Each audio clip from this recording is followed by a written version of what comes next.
கிறிஸ்துவின் கிறிஸ்தவம், இது வாழ்வின் வழி. Christianity of Christ. This is the way of life. பரிசுத்த ஆண்டவர் இயேசு கிறிஸ்துவின் இனிய நாமத்திலே உங்களை வாழ்த்தி வரவேற்கிறேன். தேவனுடைய கிருபையும் சமாதானமும் நம் அனைவரோடும் இருப்பதாக. என்னை பற்றி ஒரு உண்மையை சொல்ல வேண்டுமானால், எனக்கு அதிக நினைவிருப்பதாகவும் சில விஷயங்களிலே தெரியும். அதைவிட அதிகமாக நான் மறந்து விடுகிறவனாகவும் இருக்கிறேன். வெகு காலத்துக்கு முன்பு என் சிறு வயது சம்பவங்களை கூட நான் யோசித்தால் அவைகள் பசுமையாக நினைவுக்கு வருவதுண்டு. ஆனால் சமீபத்திய அல்லது என்னிடத்துல மிக முக்கியமானது என்று ஒருவர் வந்து சொல்லுகிற ஒரு விஷயத்தை கூட நான் முழுவதும் மறந்திருக்கிறேன். சில தினங்களுக்கு முன்பு ஒரு திருமணத்துக்கு சென்றிருந்தேன். அங்கே ஒரு சகோதரர் வந்து அறிமுகம் செய்து அவர் பெயரை சொல்லி என்னை வாழ்த்தினார். நானும் வாழ்த்தினேன். ஆனால் என்னுடைய முகத்தை பார்த்தவுடனே அவருக்கு தெரிந்து விட்டது, அவரை நான் மறந்து விட்டேன், அவர் யார் என்று எனக்கு நினைவில் இல்லை. அப்போது நான் சொன்னேன், உண்மையிலே எனக்கு நினைவில் இல்லை. அப்ப சொன்னால், நீங்கள் தான் என்னுடைய திருமணத்தை நடத்தி வைத்தீர்கள் என்றார். ரொம்ப வருஷம் இருக்க போறதில்லை. நாம் மறக்கிறோம், நாம் நிறைய விஷயங்களை மறக்கிறோம். ஆனால் நினைவிலே வைத்துக்கொண்டு உரிய நேரத்திலே நினைத்து நல்ல விஷயத்தை செய்வோமானால் அது பாராட்டப்படுகிறது. இன்னொன்று, நமக்கு ஒரு ஏக்கம் கூட இருக்கிறது. இன்னார் நம்மை நினைக்க வேண்டும், இன்னார் நம்மை மறந்துவிடக்கூடாது. ஏன்னா சில நேரம் நம்ம ரொம்ப வருத்தப்படுறோம், என்னை மறந்துட்டீங்களே, இவ்வளவு முக்கியமான ஒரு விஷயத்துல நீங்க என்னை மறந்துட்டீங்களே. குறிப்பாக திருமண அழைப்பை கொடுக்கிற விஷயத்துல நாம் மறந்து விடுகிறோம். நாம் மறக்க வேண்டும் என்று திட்டமிட்டு செய்வதே கிடையாது. ஆனால் நம் நினைவுக்கே வராமலே மறந்து விடுகிறோம். முக்கியமான நபர்களை மறக்கிறோம், முக்கியமான நிகழ்வை மறக்கிறோம், முக்கியமான சந்தர்ப்பங்களில் நாம் காரியங்களை மறக்கிறோம்.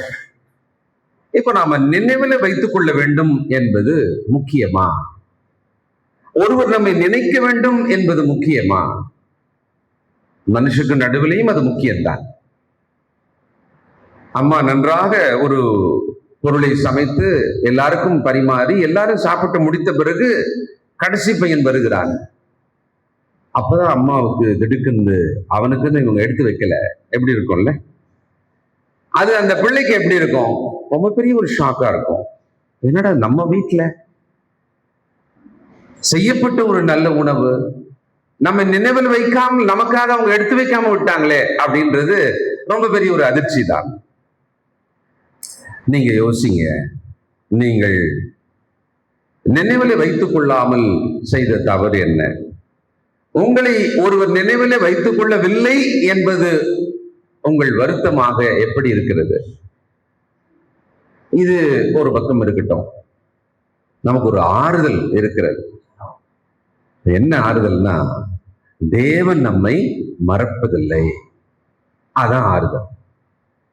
ஒருவேளை மனிதர்கள் நம்மை மறக்கலாம், நாம் மனிதரை மறக்கலாம், முக்கியமானவர்களை கூட நாம் மறக்கலாம். வாழ்க்கையில் இவங்களுக்கெல்லாம் ரொம்ப நன்றியோடு இருக்கணும்னு நம்ம நினைப்போம். ஆனா முக்கியமான சந்தர்ப்பத்தில் அவங்கள மறந்துடுவோம். நாம் ஒருவருக்கு ரொம்ப முக்கியமானவங்கன்னு நமக்கு நல்லாவே தெரியும், ஆனா அவங்க நம்மளை மறந்திருப்பாங்க. அது வலிக்கும் அனுபவமா கூட இருக்கலாம். ஆனால் ஆறுதல் ஒன்று இருக்கிறது, தேவன் நம்மை நினைத்தருளுவார். God will remember you. God will remember you. ஊழியத்துக்கு வந்த சமயத்துல ஐயாவோட போகும்பொழுது வரும்பொழுதெல்லாம் அவருக்கு ரொம்ப நினைவாற்றல், ஜெபக்குமார் பிரதருக்கு ரொம்ப நினைவாற்றல்.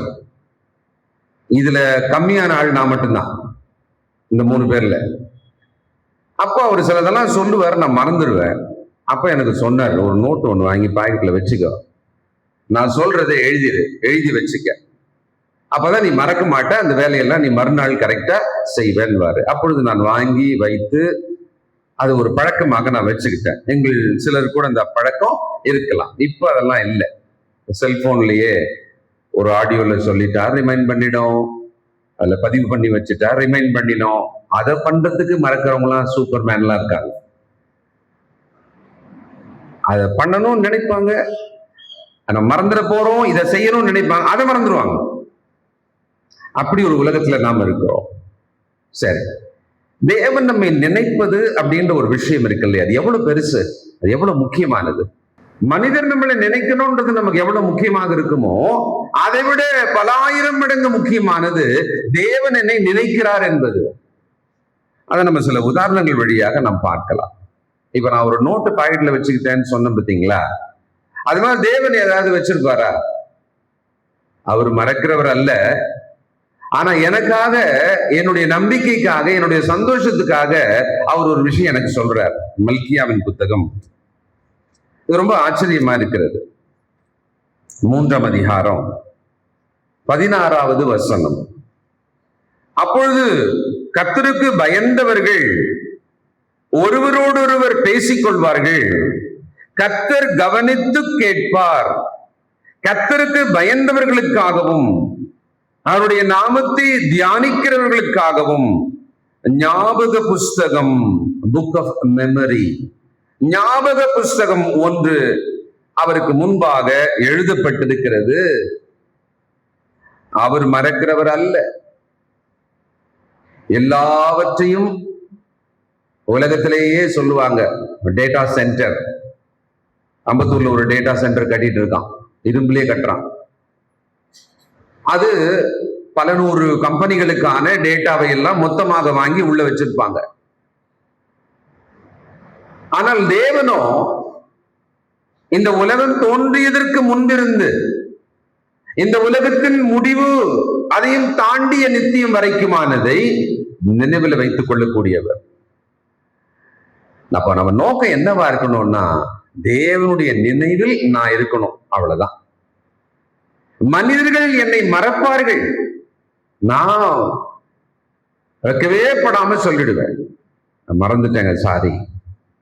சில நேரத்துல சமாளிப்போம், மறந்துட்டோம்னு சொன்னா அவங்க என்ன நினைப்பாங்கன்னு. அந்த வேலையெல்லாம் பண்ணாதீங்க, அவங்களுக்கு நல்லாவே தெரியும் நம்ம மறந்துட்டோம்னு. ஒத்துக்கிறது ரொம்ப நியாயம், அது ரொம்ப நல்லது. நம்மளை மன்னிச்சாத விட்டுருவாங்க.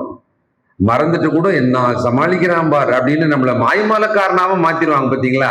அதை விட பெட்டர் நம்ம சாரி நான் மறந்துட்டேன்னு ஒத்துக்கிட்டது நல்லது. இப்ப தேவன் என்ன பண்றாராம், அவருக்காக இல்லை, நமக்காக தான். ஆனா முக்கியமான விஷயம் அங்க சொல்லிடுறார். யாருக்காக இந்த புக் வச்சிருக்கேன்? ஆட்டுக்குட்டியானவரின் புத்தகம், ஜீவ புத்தகம் அப்படிலாம் இருக்கு இல்லைங்களா.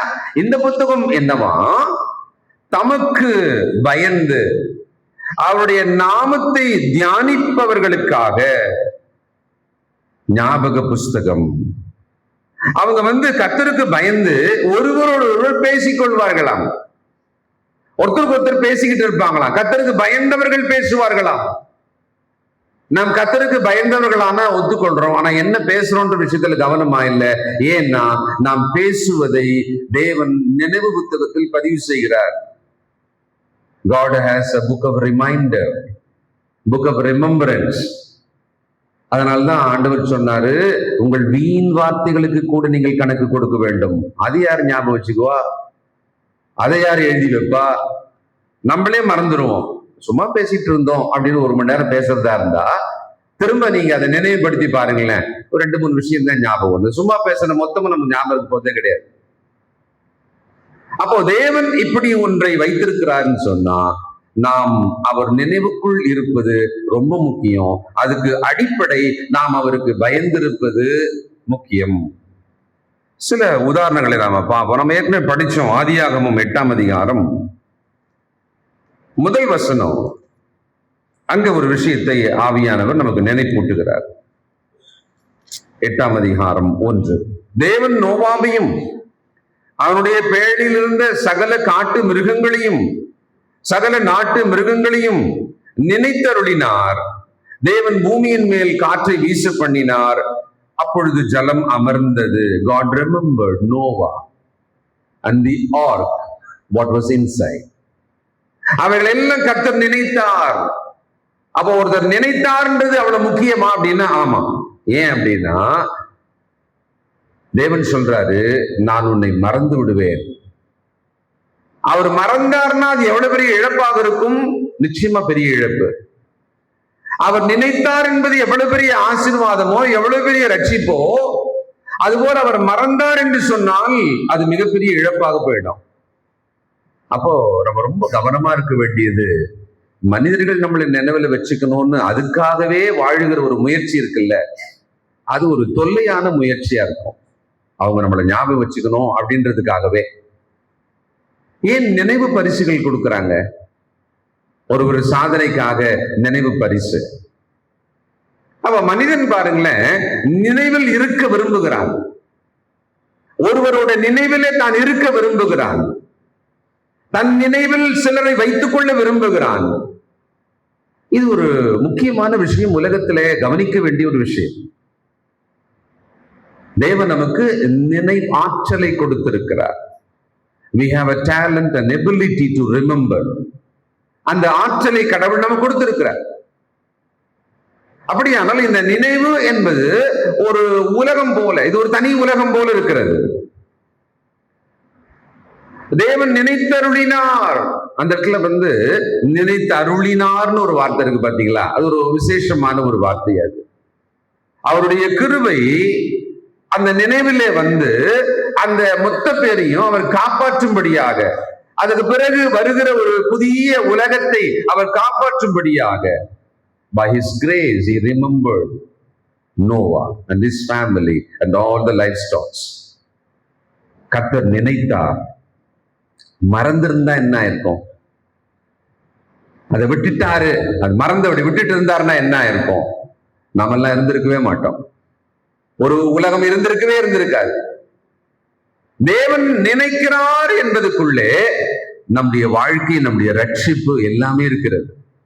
அதனால சங்கீதக்காரன், தேவனே என்னை நினைத்தருளும் வேண்டிக்குவார்.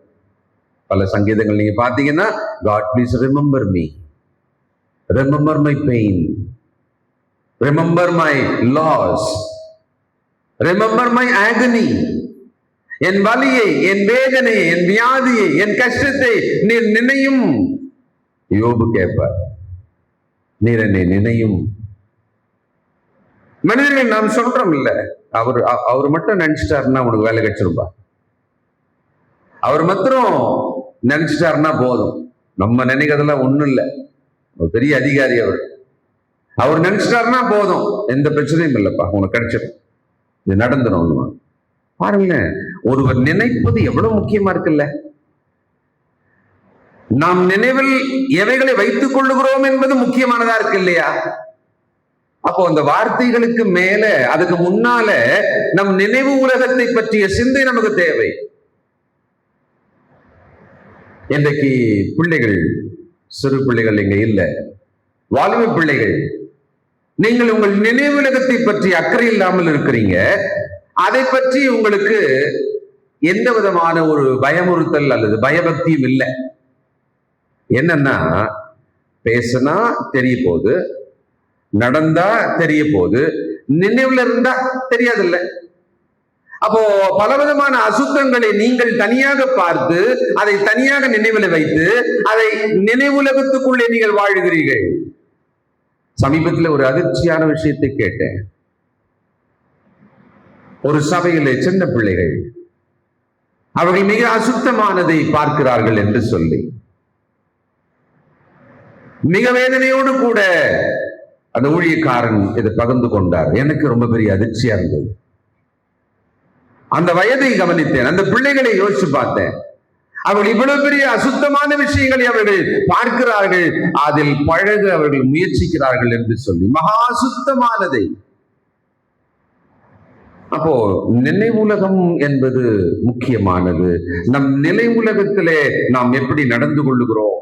சொல்லுவாங்க சில நேரத்துல, நிஜத்திலேயே வாழல, நினைவிலே வாழ்ந்து இருக்கிறான் அப்படின்வாங்க. அது நினைவுலகத்திலேயே இருக்கிற மாதிரி, மிதந்து இருக்கிற மாதிரி இருக்கிறாங்க அவங்க அப்படின்வாங்க. பாருங்க, எவ்வளவு முக்கியமான விஷயம் தானே இது. அப்படியானால் நம்முடைய நினைவுலகம் என்பது கவனிக்கப்படுகிறது. ஒரு நினைவுலகம் என்பது இயங்கிக் கொண்டே இருக்கிறது. நாம் நினைவுலகத்துக்குள் என்ன நினைக்கிறோம் என்பதை வாயிலே சொல் பிறப்பதற்கு முன்னதாகவே தேவன் அதை பார்க்கிறவராகவும் இருக்கிறார். ஜெபம் பண்ண வந்துட்டோம், ஜெபம் பண்ண போறோம் சொல்றாரு, வாயிலே சொல் பிறப்பதற்கு முன்னமே நீ இன்னது சொல்ல போகிறாய் என்பது எனக்கு தெரியும்ன்றாரு. அப்போ என் நினைவுலகமானது கவனிக்கப்படுகிறது, அது துல்லியமாக பார்க்கப்படுகிறது. Have a fear what you are having and living and enjoying in your memory. தேவன் என்னை நினைக்கிறார் என்பது என் ரட்சிப்பு, என் சுகம், என் ஆசீர்வாதம். தேவன் என்னை நினைக்கிறார் என்பது. அந்த அதிகாரி நினைக்கணும், அந்த பெரிய மனுஷன் என்னை நினைக்கணும், இந்த ஐஸ்வர்யவான் என்னை நினைக்கணும். ஏங்கிக் கொண்டிருக்கிறோம், தவிக்கிறோம். அவங்க நினைச்சா அப்படின்னு நினைக்கிறோம் இல்லையா? ஆனால் தேவனை நினைக்க வேண்டும் என்கிற ஒரு யோசனையும், அதுக்கான எதிர்பார்ப்பும், அதுக்கான ஒரு வாழ்க்கையும் இருக்கிறதா? நாம் அப்படி வாழ்கிறோமா? சில நேரத்துல ஐயோ இப்படி நடக்கிறோமே, அவங்க என்ன நினைப்பாங்க, நம்ம இப்படி சொல்லிட்டோமே அவங்க என்ன நினைப்பாங்க, நம்ம இதெல்லாம் பண்றோமே அவங்க என்ன நினைப்பாங்க. ஏன்னா கண்ணெதிர்க்கு அந்த மனிதர்கள் இருக்கிறதுனால நம்ம ரிலேட் பண்ணி யோசிக்கிறோம் இல்ல. இதுக்கு முன்னால எனக்கு இன்னொரு யோசனை இருந்திருக்கணும் இல்ல, தேவன் என்ன நினைப்பார், நான் இப்படி நடக்கிறேனே, தேவன் என்ன நினைப்பார். ஆனா இப்போ நான் உங்களுக்கு காமிச்சது எனக்கான நன்மை அவர் நினைச்சதை. அவர் என்னதான் நினைப்பார்? பொதுவா அவர் டிஃபால்ட்டா கடவுள் என்னதான் நினைப்பாரு? ஒரு ஆச்சரியமான வசனத்தை காண்பிக்கிறேன். எரேமியாவின் புத்தகம் 29ஆம் அதிகாரம் 11வது வசனம். தம் பிள்ளைகளுக்கு அவர் ஆறுதலாக சொல்றாரு, பயப்படாதீங்க. 29:11 எரேமியா. நீங்கள் எதிர்பார்க்கும் நல்லதை அல்லது முடிவை உங்களுக்கு கொடுக்கும்படிக்கு நான் உங்கள் பேரில் நினைத்திருக்கிற நினைவுகள் எனக்கு தெரியும் சொல்லுகிறார், தீமைக்கல்ல. தேவன் என்னை பற்றி நினைத்திருக்கிற நினைவு ரெண்டுத்துக்குமா இருக்கலாம். அதாங்க சொல்றார், ரெண்டுத்துக்குமா இருக்கலாம். பார்வோனை அழிக்க அந்த நினைவு எப்படி, பாபிலோனை அழிக்க அந்த நினைவு எப்படி, நேபுகாத்நேச்சாரை அழிக்க, அசீரியரை அழிக்க அந்த நினைவு எப்படி, எகிப்தியரை சங்காரம் பண்ண அந்த நினைவு எப்படி, ஏன் தம் ஜனத்தை தண்டிக்க. அப்ப தேவன் இப்படியும் நினைப்பார். எனக்கு இப்படி ஒரு தீமை செய்ய நினைச்சிட்டீங்களே, நீங்க செஞ்சது கூட எனக்கு பெருசு இல்லைங்க, ஆனா நீங்க இவ்வளவு பெரிய ஒரு தீமையை எனக்கு செய்ய நினைச்சிட்டீங்களே, என்னை பத்தி நீங்க இவ்வளவு மோசமா பேசிட்டீங்களே, அப்படின்னா என்னை பத்தி நீங்க இப்படித்தானே நினைக்கிறீங்க. எவ்வளவு பெரிய வேதனையா இருக்குல்ல அதெல்லாம் நினைச்சு பார்த்தோம்னா. அதாவது மற்றவர்கள் நம்ம நினைக்கிறது நாம் நினைத்து நினைவுலகத்துக்குள்ளவே நாம் போராடுகிறோம். அதனால்தான் ஒருத்தர் சொல்றாங்க, இந்த நினைவு உலகம் என்பது ஒரு போர்க்களம் மாதிரி. Your mind like a battlefield, போர்க்களம் மாதிரி இருக்கான். ஆனால் தேவன் எனக்கு ஒரு ஆதல் சொல்லுகிறார். அவருக்கு பயந்து அவருடைய வார்த்தையின்படி நடக்கிற தம்முடைய பிள்ளைகளை பற்றிய, அவர்கள் எதிர்பார்க்கும் ஒரு முடிவை பற்றிய நினைவு தேவனிடத்துல எப்படி இருக்கிறதாம்? சமாதானத்துக்கு ஏதுவான நினைவுகளாக இருக்கிறது. அப்ப இந்த சான்ஸ் நாம கவனிக்கணும். தேவன் என்னை பற்றி நினைக்கிறவர், என்னை பற்றி சமாதானத்துக்கு ஏதுவானவைகளை அவர் நினைப்பார். ஆக நான் என்ன செய்ய வேண்டும்? மறந்துட்டா எப்படி இருக்கும்?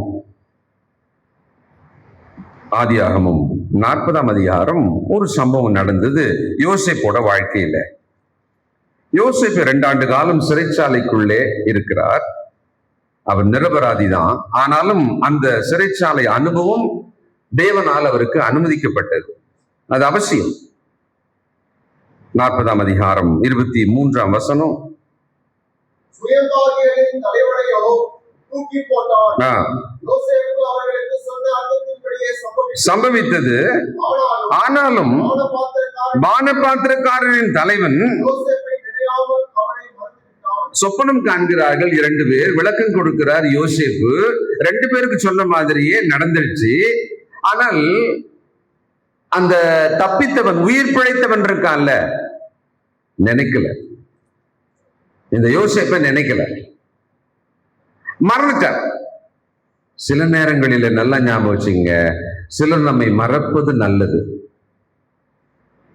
அவங்க நம்மளை ஞாபகம் வச்சுக்கிட்டே இருந்தா கெட்டது. சில நேரம் தற்காலிகமாக மறப்பார்கள், மறுபடியும் அவர்கள் நினைப்பார்கள். தேவன் அதை நன்மையாக மாற்றுவார். இப்போ அவர் மறந்துட்டாரு.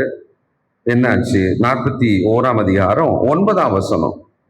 ராஜாவுக்கு ஒரு சொப்பனம் வருகிறது. பார்வோனுக்கு விளக்கம் யார சொல்லுவா அப்படின்னு அவரு தேடுறாரு. அப்ப 9ஆம் வசனத்துல, அப்பொழுது தலைவன் அவன் பார்வோனை நோக்கி, என்ன குற்றம்?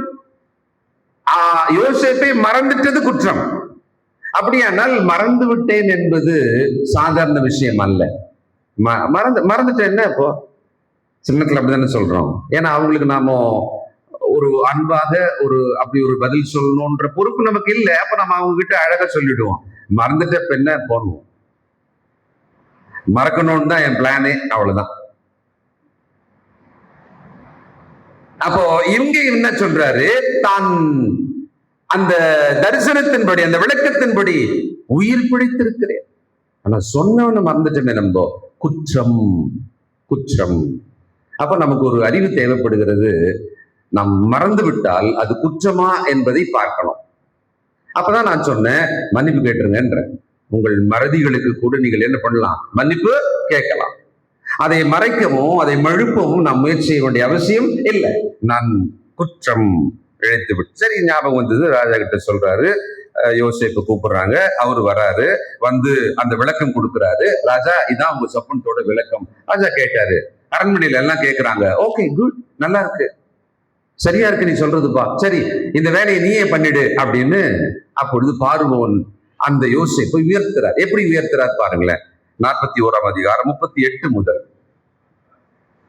அப்பொழுது பார்வோன் தன் ஊழியக்காரரை நோக்கி, தேவ ஆவியை பெற்ற இந்த மனுஷனை போல வேறொருவன் உண்டோ என்றான்.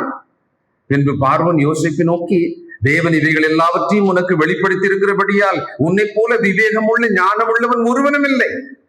நீ என் அரண்மனைக்கு அதிகாரியா இருப்பாய். உன் வாக்கின்படியே என் ஜனங்கள் எல்லாரும் அடங்கி நடக்க கடவர்கள். சிங்காசனத்தின் மேல் மாத்திரம் உன்னிலும் நான் பெரியவனாயிருப்பேன் என்றான். பின்னும் பார்வோன் யோசேப்பை நோக்கி, பார், எகிப்து தேசம் முழுமைக்கும் உன்னை அதிகாரி ஆக்கினேன் என்று சொல்லி, பார்வோன் தன் கையில் போட்டிருந்த தன் முத்திரை மோதிரத்தை கழற்றி அதை யோசேப்பின் கையிலே போட்டு மெல்லிய வஸ்திரங்களை அவனுக்கு கொடுத்தி பொன் சரப்பணியை அவன் கழுத்திலே தரித்து தன்னுடைய 2ஆம் ரதத்தின் மேல் அவனை ஏற்றி தண்டனிட்டு பணியுங்கள் என்று அவனுக்கு முன்பாக கூறுவித்து எகிப்து தேசம் முழுமைக்கு அவனை அதிகாரியாக்கினான். மறந்த காலம் ஒன்னும் நடக்கல. அந்த பானபாத்திரக்காரன் மீண்டும் நினைவு வந்தது. யோசேப்போட வாழ்க்கையில தேவ திட்டம் நிறைவேறியது. ஒருவர் நம்மை மறக்கிறார்கள் என்றால் அது தேவனுடைய திட்டம்னு நினைச்சுக்கங்க. நம்ம மறந்துட்டோம்னா, தவறா இருந்தா மன்னிப்பு கேட்டுக்கலாம். இன்னொருத்தர் மறந்துட்டாங்கன்னா அதை குற்றமாக நாம் பார்க்க வேண்டிய அவசியம் இல்லை. There will be a plan. நம்ம சிலருக்கு சொல்றோம், நம்ம ரொம்ப நேசிக்கிறவங்களுக்கு சொல்றோம், அவங்க ஐயோ நான் உன்னை மறந்துட்டேனேன்னு ஒண்ணு, பரவாயில்ல அதனால என்ன, ரொம்ப வேலையா இருந்திருப்பீங்க அதனால மறந்துருப்பீங்க, பாருங்களேன் அதை இன்னும் அழகா நம்ம பேசி முடிச்சிடறோம்ல. அவங்க மறந்ததை நாம் குற்றமாக்குறதே இல்லை, பாத்தீங்களா? ஏன்னா நமக்கு தெரியுது இல்ல, அவங்க ரொம்ப அன்பானவங்க. அதனால இந்த ஒரு மறதி என்பது மொத்தமா வாழ்க்கையில நம்மள மறந்து தூக்கி போட்டாங்கன்ற அர்த்தம் இல்லை, நமக்கு தெரியுது. ஏன்னா அங்க அன்பு இருக்கிறதுனால நம்ம அதை ஏற்றுக்கொள்கிறோம். அவன் மறந்தான், பிறகு நினைத்தான். இதுக்கு பின்னால தேவன் இந்த திட்டத்தில் இருக்கிறார். அப்ப ஒருவர் நம்மை மறந்தாலும் நமக்கான திட்டம் அப்படிதான் இருக்கு, தேவனுடைய திட்டம். ஒருவர் நம்மை நினைத்தாலும் நமக்கான தேவன் திட்டம் அது பின்னால இருக்கதான் செய்யுது. அப்ப நமக்கு பிரச்சனையே கிடையாது, பிரச்சனையே கிடையாது. ஆனா நம்ம என்ன கவனமா இருக்கணும்னா, தேவனுடைய மனதிலே நான் நினைக்கப்பட வேண்டும். அதுல நான் கவனமா இருக்கணும். மனுஷர் நம்மை நினைக்கணும்ன்றதுக்காக நாம் அதிக பிரயாசம் எடுக்கிறோம். தேவன் தன் நினைவில் என்ன வச்சுக்கணும் அப்படின்னு நான் நினைக்கிறது கூட இல்லை. இதைதான் நாம புரிஞ்சுக்கணும். ஆதியாகமம் 19ஆம் அதிகாரம் 29, Genesis 19:29. தேவன் அந்த சமபூமியின் பட்டணங்களை அழிக்கும் போது தேவன் ஆபிரகாமை நினைத்து லோத்து குடியிருந்த பட்டணங்களை தாம் கவிழ்த்து போடுகையில் லோத்தை அந்த அழிவின் நடுவிலிருந்து தப்பி போகும்படி அனுப்பிவிட்டார். ஆபிரகாம் முன்கூட்டி பேசியிருந்தார். தேவன் அதை நினைவில் வைத்துக் கொண்டிருந்தார். நம்ம ஏன் ஜெபம் பண்ணணும்? நம்ம ஏன் எல்லாருக்காகவும் ஜெபம் பண்ணணும்? நாம் ஜெபம் பண்ணும் பொழுது தேவன் அதை நினைவில் வைத்துக் கொள்ளுகிறார். நம்ம ஏன் ஒருத்தர்கிட்ட சொல்றோம், ஒரு நல்ல தம்பி இருக்காரு, அவர் நான் உங்ககிட்ட அனுப்புறேன், படிச்சு முடிச்ச பிறகு உங்களை வந்து பார்ப்பாரு, கொஞ்சம் கைட் பண்ணுங்க படிப்புக்கு வேலைக்கு சொல்லி வைக்கிறோம் இல்ல, அதான் ஜெபம். தேவனே இந்த மாதிரி இருக்காங்க, இந்த மாதிரி இருக்கு, இந்த மாதிரி இருக்கு, ஜெபம் பண்றோம். தேவன் அதை என்ன பண்ணுவாராம்? நினைவில் வைத்துக் கொள்வார். அவர் அதற்கான பதிலை தருவார். அதனால்தான் நம்ம ஜெபம் பண்றோம். நாம ஜெபம் பண்ணோம், நம் நம்பிக்கையோட ஜெபம் பண்ணணும். தேவன் அதை நினைவில் வைத்துக் கொள்வார். ஒருவரை மனிதர்கிட்ட சொன்னதை மனிதர் மறந்துடுவார். நான் நிறைய மறந்துடுவேன், நீங்க நிறைய மறந்துடுவீங்க. ஆனா தேவன்கிட்ட தெரிவிச்சுட்டா அவர் அதை நினைவிலே வைத்துக் கொள்வார். ஊக்கமாக நம்பிக்கையாக ஜெபம் பண்ணுங்க. எல்லாவற்றுக்காக ஜெபம் பண்ணுங்க. எல்லா விஷயத்துக்காக ஜெபம் பண்ணுங்க. சிறிதும் பெரிதுமான எல்லாவற்றுக்காக ஜெபம் பண்ணுங்க. உங்கள் வாழ்க்கையை தேவனுக்கு அப்படியே தெரியப்படுத்துங்க. அவர் நினைவில் வைத்துக் கொள்வார். அவர் மனுஷன் அல்ல மறப்பதற்கு. நாமெல்லாம் நன்றியவே மறந்துடுவோம்.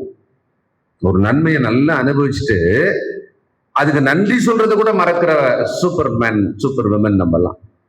ஆனா தேவன் அப்படி அல்ல. அவர் மனுஷர் அல்ல மறப்பதற்குன்றாரு. அப்படின்னா மனுஷனை பத்தி தேவனுக்கு நல்லா தெரியும். இவன் மறந்துடுவான், நான் மறந்துடுவேன் அப்படின்னு சொல்லிட்டு ஆண்டவர் இயேசு கல்வாரி சிலுவையிலே பலியானார். உருகி நினைக்கிறோம், பாடுகிறோம், பேசுகிறோம் இல்லையா? ஆனா பாருங்க, தேவன் எப்படி ஒரு பிளான வச்சிட்டார்ல. அவர் மரித்தார்ன்றத வேதத்துல எழுதிட்ட பிறகு அதை யாராவது மறக்கலாமா? அவரால் என் ரட்சிப்பு அப்படின்னு எனக்கு ரட்சிப்பையும் கொடுத்துட்ட பிறகு அதை யாராவது மறக்கலாமா? ஆனா அவர் என்ன பண்ணிருக்காரு? அந்த கோதுமை அப்பத்தையும் திராட்சை ரசத்தையும் கொடுத்து வாரத்தில் முதல் நாள்ல, எப்பா கொஞ்சம் நினைங்கப்பா, நினைங்க நினைங்க, நினைவு கூறுவதற்காக ஒரு விஷயத்தை தேவன் செய்திருக்கிறார். அப்படின்னா நாம யாரு? நாம் மறக்கிறவர்கள் தான். அதனால யாராவது மறக்கிறாங்கன்னு சொன்னா அவங்கள தப்பா நினைச்சிடாதீங்க. என்ன கூடதான் சில நேரத்துல மறந்துடுவேன், விட்டுருவோம். யாராவது நினைவுல வச்சுக்கிறாங்கன்னா ரொம்ப சந்தோஷம்தான், நாம் முயற்சி செய்வோம். ஆனா இதுக்கு மேல தேவன் என்னை நினைவில் வைத்திருக்கிறார். அவர் நினைவில் நான் இருக்க வேண்டும். அவர் நினைவு புத்தகத்தில் நான் இருக்க வேண்டும், என் பெயர் இருக்க வேண்டும். இந்த ஆசை, இந்த முயற்சி எனக்கு தேவை. அப்போ ஆபிரகாமிடத்திலே தேவன் சொன்னதை நினைத்து அந்த லோத்தின் குடும்பத்தை தேவன் என்ன பண்ணாரா? காப்பாற்றினார். யாத்திராகமம் 2ஆம் அதிகாரம் 24, 25.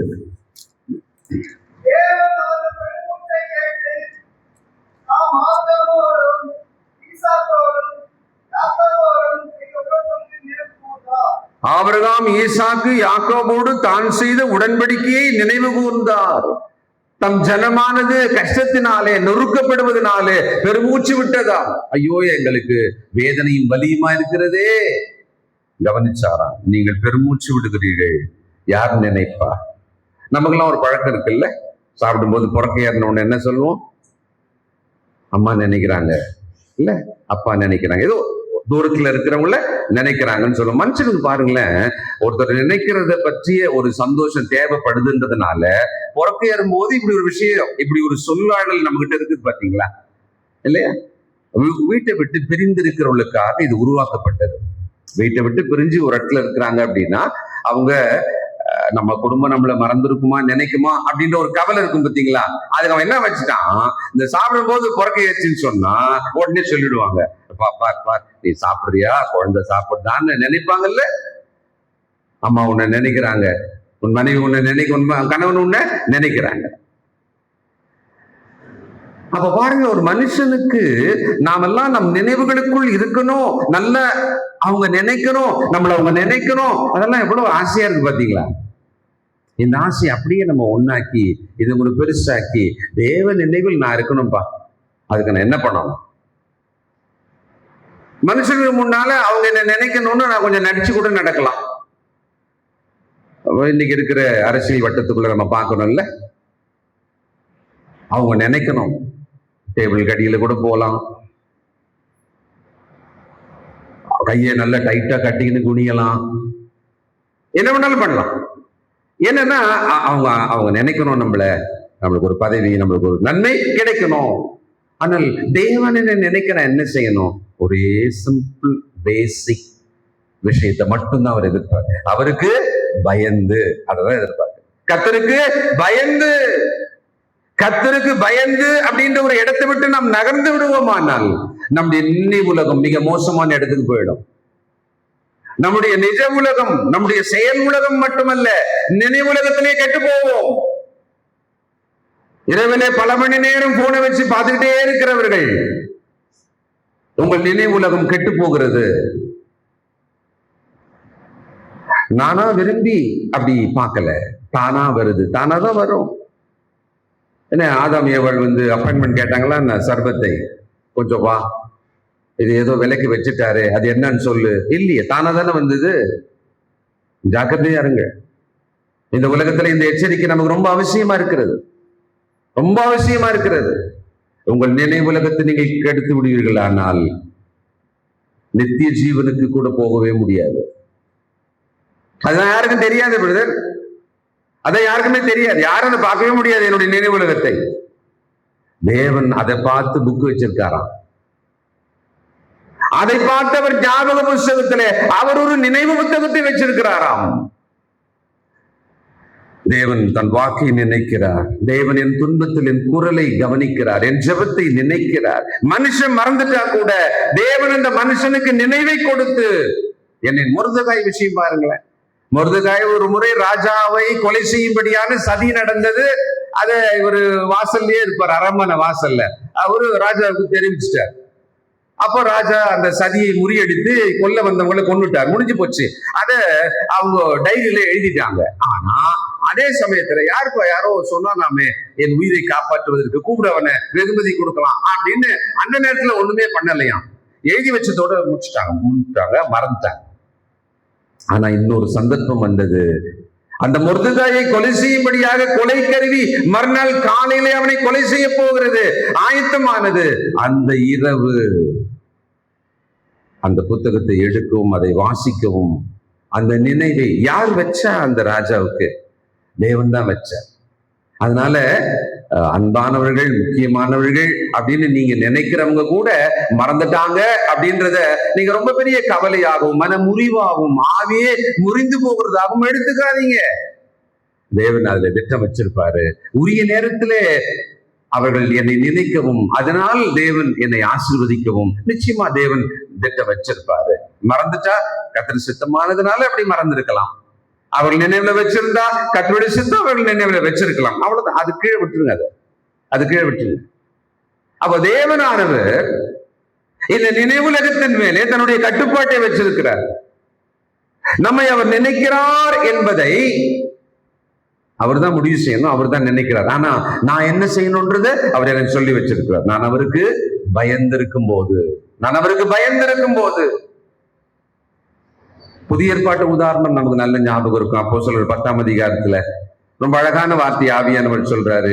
கொர்நேலியோ தேவ பக்தி உள்ள மனிதன், ஜெபிக்கிற மனிதன், தான தர்மம் செய்கிற மனிதன். அவர் ஒருமுறை ஜெபித்துக் கொண்டிருக்கிறார். அப்பொழுது அவருக்கு தேவதூதன் மூலமாக ஒரு வார்த்தை வந்தது.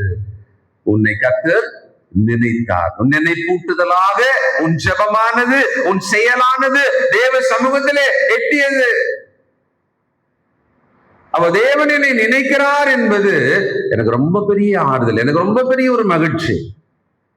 அவர் சொல்றார், அவர் எழுதி வச்சிருக்கிறார், நான் உன்னை நினைத்திருக்கும் நினைவு தீமைக்கு அல்ல, நன்மைக்கு ஏதுவான நினைவு. தேவன் எந்த அளவுக்கு ஞாபகம் வச்சுக்குவாரு? மனுஷனுக்கு ஆசையா இருக்கு அதை நினைச்சு பார்க்கறதுக்கு. சில நேரங்கள்ல எங்க அப்பா தெரியுமா? தெரியும்பா. எங்க தாத்தா உங்களுக்கு தெரியுமா? பேர் கேள்விப்பட்டிருக்கேன், பார்த்திருப்பேன், எனக்கு தெரியல. எங்க தாத்தாவோட தாத்தா தெரியுமா? அது எப்படி பார்த்து தெரியாது, அவ்வளவுதான் தெரியும் நம்மளுக்கெல்லாம். அதுக்கு மேல நம்மளுக்கு தெரியவே தெரியாது. 105 சங்கீதம் 8-9. 105, 8, 9 வசனங்கள். 1000 தலைமுறைக்கென்று அவர் கட்டளையிட்ட வாக்கையும், ஆபிரகாமோடே அவர் பண்ணின உடன்படிக்கையையும், அவர் ஈசாக்குக்கு இட்ட ஆணையையும் என்றென்றைக்கும் நினைத்திருக்கிறார். God remembers thousands of years, even after 1000 generations. 1000 தலைமுறைகளை தாண்டி கூட தேவன் காரியத்தை நினைவிலே வைத்திருப்பாராம். 1000 தலைமுறைகளை தாண்டி தேவன் நம்மை தம் நினைவில் வைத்திருக்கிறார் என்பது நம்முடைய ஆசீர்வாதம். தேவன் நம்மை நினைத்திருக்கிறார் என்பது நம்முடைய ஆசீர்வாதம். அதுக்கு நம்ம செய்ய வேண்டியது ஒண்ணு மட்டும்தான், நம்முடைய நினைவுலகத்தை மிக சரியாக வைத்துக் கொள்ள வேண்டும். அதான் யாரும் பார்க்கலையா, அது யாருக்குமே தெரியாது இல்லையா? அதனாலே அது எப்படி இருந்தால் என்ன அப்படின்னு நினைச்சிட்டோம்னா தப்பா போயிட்டோம். மனுஷனுடைய இருதயத்தின் நினைவுகளை அவன் வாய் பேசிவிடும். தேவன் என்னை நினைத்திருக்கிறார். அவர் நோவாவை நினைத்தார், காப்பாற்றினார். எகிப்தின் பெருமூச்சை பார்த்து அவர்களை நினைத்தார், அவர்களை காப்பாற்றினார். ஆபிரகாம் கொடுத்த வாக்கை நினைத்தார், ஆபிரகாம் மூலமாக இன்றைக்கு நம்மை ரட்சித்திருக்கிறார். மகாபெரிய ரட்சிப்பை பெற்றிருக்கிறோம். உங்களுக்குள்ளே கவலை இருக்கிறதா? அப்படி ஒரு வருத்தம் இருக்கிறதா? இவர்கள் ஏன் நம்மளை நினைக்கல? அவங்க ஏன் நம்மளை மறந்துட்டாங்க? அந்த கவலைக்குள்ளவே நம்முடைய மனதை நினைத்து நினைத்து புழுங்கி கொண்டிராமல், தேவனுடைய நினைவில் நான் இருந்தால் போதும். அவர் மனிதனுடைய நினைவுலகத்தை தன்னுடைய கட்டுப்பாட்டுக்குள்ள வைச்சிருக்கிறார். யோசேப்பு விடுதலையாக வேண்டும் என்பது மட்டுமல்ல, யோசேப்புக்கு அது மட்டும்தான் ஞாபகம். அந்த பானபாத்திரக்காரன் கொஞ்சம் சொல்லியிருந்தானா நம்மளை வெளியே விட்டுருப்பாங்களேன்னு. ஆனா தேவன் என்ன பிளான் வச்சாரு? உரிய நேரத்துல அவன் வெளியே வந்த பிறகு பார்வோனுக்கு அடுத்த மகாபெரிய ஒரு அதிபதி, அதிகாரியாக பார்வோனை உயர்த்த வேண்டும். அப்படியானால் நம்மை பற்றி ஒருவர் நினைத்தால், நினைத்து கொண்டிருந்தால் சந்தோஷம். நம்மை பற்றி ஒருவர் மறந்து விட்டால் அது தேவனுடைய சித்தம். ஆனா எனக்கு ரொம்ப முக்கியம் எதுன்னு சொன்னா, தேவன் என்னை பற்றிய நினைவு சமாதானத்துக்கு எதுவான நினைவாக அவர் வச்சுக்கணும், அவ்வளவுதான். தன் ஞாபக புஸ்தகத்துல என்னை பற்றி அவர் எழுத வேண்டும். அவர் எழுதி வைக்கும் போது என்னை ஆசீர்வதிக்க அவர் எழுதி வைக்கணும், என்னை காப்பாற்ற அவர் எழுதி வைக்கணும். ஜெபம் செய்வோம். சர்வ வல்லமையும் இரக்கமும் நீதியும் உள்ள நல்ல பிதாவே, பரிசுத்தர் பரிசுத்தர் பரிசுத்தரே, நாங்கள் கண்களால் பார்க்கும் இந்த உலகத்திலே நடக்கிறோம், வாழுகிறோம். எங்கள் நினைவுலகம் என்று ஒன்று இருக்கிறதே, அதை பற்றி நாங்கள் அக்கறையற்று இருந்து விடுகிறோம். நீரோ எங்கள் நினைவுகளுக்குள் எண்ணங்களின் தோற்றங்களை, நினைவின் தோற்றத்தை அறிகிற தேவனப்பா. எங்களுக்காக எங்களை பற்றிய காரியங்களை எழுதி வைக்கும் புத்தகத்தை, ஒரு நினைவு புத்தகத்தையும் வைத்திருக்கிறீரே. இதோ நாங்கள் எங்கள் நினைவுலகத்தை இந்த உலகத்தின் குப்பைகளால் நிரப்பி கெடுத்துக் கொள்கிறோம். எங்களை மன்னியும் தகப்பனே. இதோ ஒரு மனமாற்றத்தை தாரும். எங்கள் நினைவிலே பரிசுத்தம் வேண்டும் என்பதை புரிந்து கொள்ள எங்களுக்கு நினைப்பூட்டியதற்காக எமக்கு ஸ்தோத்திரம் தகப்பனே. எங்களை குறித்து, எங்கள் சந்ததியை குறித்து, இதோ இந்த திருச்சபையை குறித்து நினைவு சமாதானத்துக்கு ஏதுவா இருக்கட்டும். எங்களை மறந்ததற்காக மனிதரை நாங்கள் பகைக்காமல், கோபம் கொள்ளாமல், வெறுத்து விடாமல், நாங்கள் உமது சித்தம் என்று சொல்லி விட்டு விடுகிறோம். எங்களை நினைவில் வைத்து எங்களுக்கு நன்மை செய்தவர்களுக்காக உமக்கு நாங்கள் நன்றி சொல்லுகிறோம். நாங்களும் கூட நன்மைகளை நினைத்து நன்றியுள்ளவர்களாக, இதோ உமது குமாரனின் மரணத்தை நினைத்து பாத்திரவான்களாக வாழ எங்களுக்கு உதவி செய்யும். உம்மை கனப்படுத்துகிறோம், ஸ்தோத்திரிக்கிறோம். இயேசு கிறிஸ்துவின் பரிசுத்த நாமத்தில் நன்றியோடு ஜெபிக்கிறோம் நல்ல பிதாவே, God bless you.